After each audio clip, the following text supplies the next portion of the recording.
18वीं century के करीब दुनिया में दो बड़ी पावर हुआ करती थी। Number 1 British, number 2 French. इन दोनों देशों का एक ही काम हुआ करता था कि कैसे दुनिया के हर देश तक अपनी टेरिटरी को एक्सपेंड किया जाए, और इसी वजह से दोनों की आपस में कॉन्फ्लिक्ट हुआ करते थे। जैसे अपने देश भारत में ही द कर्नाटका वार हुआ जिसमें फ्रेंच की हार हुई, ऑस्ट्रियन वार में भी फ्रेंच की हार हुई। इन दोनों देशों के बीच 7 ईयर्स वार हुआ जो 7 साल तक लड़ा गया एक बड़ा युद्ध था। इसमें भी फ्रांस की हार हुई। 7 साल तक युद्ध लड़ने के लिए इनका बहुत सारा पैसा खर्च होता है। फ्रेंच किंग लुइस हुए के नेतृत्व में ये फैसला लिया जाता है कि फ्रांस अमेरिका की क्रांति में उसकी मदद करेगा। हालांकि इसमें फ्रांस का कोई फायदा नहीं था। ये युद्ध सिर्फ ब्रिटेन से अपनी जाति दुश्मनी निकालने के लिए था। वैसे फ्रांस की मदद से अमेरिका को तो आजादी मिल गई, लेकिन बड़ा भैया बनने के चक्कर में फ्रांस बैंकक्रप्ट हो जाता है। ये वो समय था कि जब पूरी दुनिया पर राजाओं का राज हुआ करता था। डेमोक्रेसी नाम की कोई भी चीज दुनिया के किसी भी देश में नहीं थी। तब यहाँ की आम जनता के अंदर मोनार्की के खिलाफ एक चिंगी उठती है।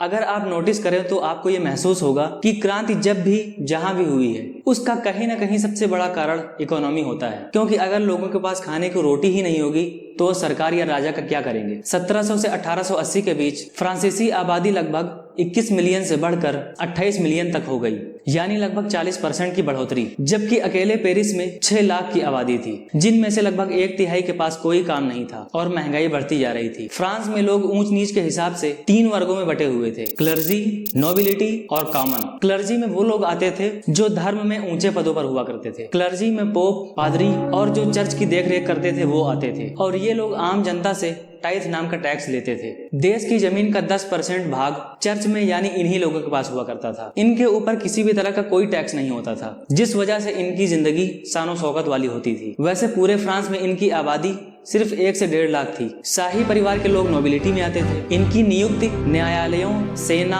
और जगहों पर ऊंचे पदों पर होती थी। ये भी आम लोगों से कई तरह के कर वसूलते थे और इन्हें भी किसी तरह का कोई टैक्स किसी को भी नहीं देना होता था। और सिर्फ 4 से 5 लाख की आबादी वाले इन नोबिलिटी लोगों को फ्रांस की जमीन का 25% हिस्सा मिला हुआ था। किसान, आर्टिस्ट, डॉक्टर, वकील, ऐसे हर तरह के आम लोग जनरल वर्ग में आते थे। फ्रांस पर जो भी टैक्स क्लर्जी और नोबिलिटी वाले लगाते थे वो इन्हीं जनरल लोगों को भरना होता था, यानी फ्रांस का हर टैक्स इन्हीं के ऊपर लगता था। और इनकी जनसंख्या लगभग 2.7 मिलियन थी और इतनी बड़ी आबादी को 65% ही जमीन मिलती थी, यानी आम के आम, क्लर्जी और नोबिलिटी के, और गुठली आम जनता की। जब आम जनता भूख से मर रही थी तब 1789 में स्टेट जनरल यानी महापंचायत को बुलाया गया। इसमें तीनों वर्गों को सम्मन करके बुलाया जाता था क्योंकि फ्रांस आर्थिक मंदी से जूझ रहा था। सम्मन में ये कहा गया कि आप लोग आइए, देश के हालात पर चर्चा करनी है। लेकिन स्टेट जनरल का सिस्टम कुछ ऐसा था कि तीनों वर्ग के लोगों की एक वोट रहेगी। फर्स्ट स्टेट की 1 वोट, सेकंड स्टेट की 1 वोट और थर्ड स्टेट की भी 1 वोट। इस वोटिंग सिस्टम के हिसाब से ये लोग हमेशा आम जनता को बेवकूफ बनाते थे। जब भी कोई फैसला लेना होता था तो क्लर्जी और नोबिलिटी एक साथ मिलकर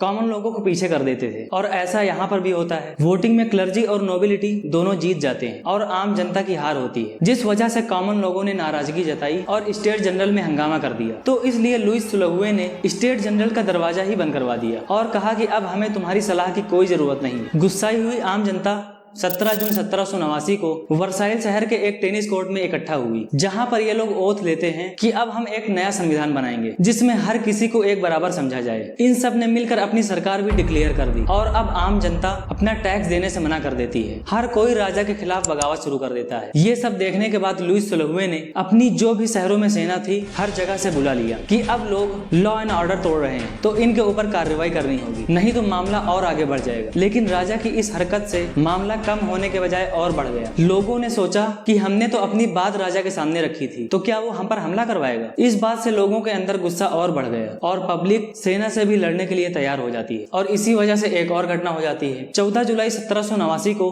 बैस्टाइल जेल पर आम जनता इस उम्मीद से हमला कर देती है कि उन्हें यहाँ पर बहुत सारे हथियार मिलेंगे जो उनकी इस क्रांति में मदद आएंगे। लेकिन ऐसा नहीं होता है क्योंकि इनको इनकी सोच के मुताबिक हथियार नहीं मिलते हैं। लेकिन लोग इतने गुस्से में थे कि उन्होंने पूरा किला बर्बाद कर दिया और उसकी एक ईंट बेच डाली। लोग तो पैसों की कमी की वजह से परेशान थे ही क्योंकि लोगों के पास खाना नहीं था। इसी बीच एक अफवाह फैल जाती है कि वर्साइल के किले में राजा की पत्नी मैरी एंटोनियो एक बड़ी पार्टी करने वाली है। ये बात जब गरीब औरतों ने सुना तो वो बेकाबू हो गईं कि हमारे पास खाने को रोटी नहीं है और महल में पार्टियां चल रही हैं। फिर क्या था, वो अपने घरेलू हथियार लेकर महल की तरफ चल देती हैं।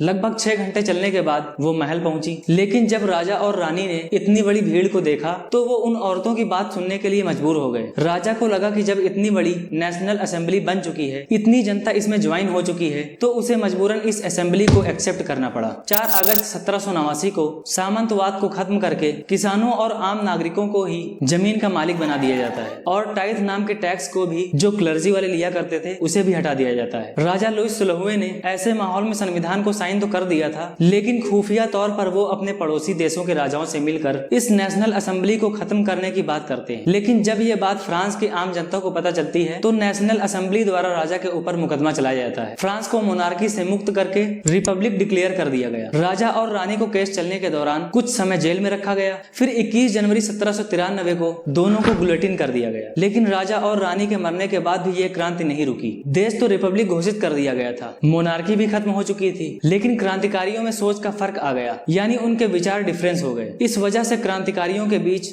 आपस में ही झगड़े शुरू हो गए। एक मेजर क्रांतिकारी जिनका नाम था मैक्सिमिलियन रॉबेस्पियर, इन्होंने ये तक कह दिया कि अगर अब कोई भी मोनार्की के सपोर्ट में बात करेगा तो उसे मार दिया जाएगा। इस अनाउंसमेंट की वजह से केवल शक होने पर भी लगभग 15 से 20 हजार लोगों को गुलेटिन कर दिया गया। ये सब देखकर विरोधी पार्टियों ने रॉबेस्पियर के ऊपर केस चलाया और जुलाई 1794 को उसे भी गुलेटिन पर चढ़ा दिया। लेकिन इतनी बड़ी क्रांति के बाद जब हजारों लोग अपनी जानें गंवा चुके थे, राजा को मार दिया गया था, नए संविधान बन चुके थे, जब 1799 में नेपोलियन बोनापार्ट ने फ्रांस की सत्ता अपने हाथों में ली तो उसके कुछ समय बाद ही 1804 में खुद को फ्रांस का एम्परर घोषित कर देता है।